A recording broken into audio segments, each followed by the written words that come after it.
కేంద్ర ఆర్థిక శాఖ మంత్రి నిర్మలా సీతారామన్ 2024-25 వార్షిక బడ్జెట్ను పార్లమెంట్లో ప్రవేశపెట్టారు. ప్రధాని మోదీ నేతృత్వంలోని ప్రభుత్వంపై భారతదేశ ప్రజలు విశ్వాసంతో ఉన్నారంటూ నిర్మలా సీతారామన్ చెబుతూ ప్రజల విశ్వాసానికి కృతజ్ఞతలు తెలిపారు. ప్రపంచ ఆర్థిక స్థితిగతులను పరిశీలించినప్పుడు దేశ ఆర్థిక వ్యవస్థ ఊహించిన దానికంటే మెరుగ్గా ఉందన్నారు. 2024-25 వార్షిక బడ్జెట్లో పేద మధ్యతరగతి ప్రజలకు నేరుగా ప్రయోజనాలు కల్పించే అంశాలు లేనప్పటికీ దేశ ప్రజల కొనుగోలు శక్తిని పెంచేందుకు, యువతకు ఉపాధి అవకాశాలు పెంచేందుకు అవసరమైన చర్యలు తీసుకున్నట్లుగా చెప్పుకోవచ్చని ఆర్థిక నిపుణులు అభిప్రాయపడుతున్నారు. ఉపాధి, నైపుణ్య శిక్షణ, సూక్ష్మ, చిన్న, మధ్యతరహా పరిశ్రమలు, మధ్యతరగతి ప్రజలపై ప్రత్యేక దృష్టి కేంద్రీకరించినట్లు కేంద్ర ఆర్థిక మంత్రి బడ్జెట్లో ప్రకటించారు. 4.1 కోట్ల మంది యువతకు ఉపాధి, నైపుణ్యం అందించాలని లక్ష్యంగా పెట్టుకోవడంతో రానున్న రోజుల్లో యువతకు ఉద్యోగ అవకాశాలు పెరిగే అవకాశం ఉంది. విద్యారంగానికి ప్రాధాన్యతనిస్తూ ఉన్నత చదువుల కోసం తీసుకునే రుణాలపై వడ్డీ రాయితీలను బడ్జెట్లో ప్రకటించారు.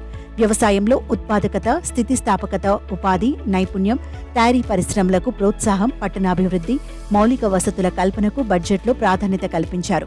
పన్నుల స్లాబుల విషయంలో పెద్ద ఊరట లేనప్పటికీ స్టాండర్డ్ డిడక్షన్ విషయంలో కొంత ఊరటనిచ్చారు.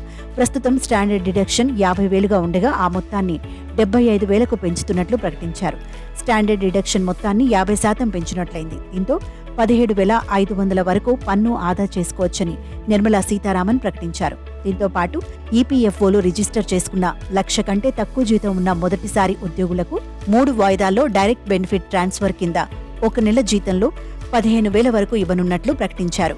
ఇదిలా ఉంటే కేంద్ర బడ్జెట్లో ఎక్సైజ్ డ్యూటీ తగ్గింపుతో మొబైల్ ఫోన్లు, ఛార్జర్ల ధరలు తగ్గనున్నాయి.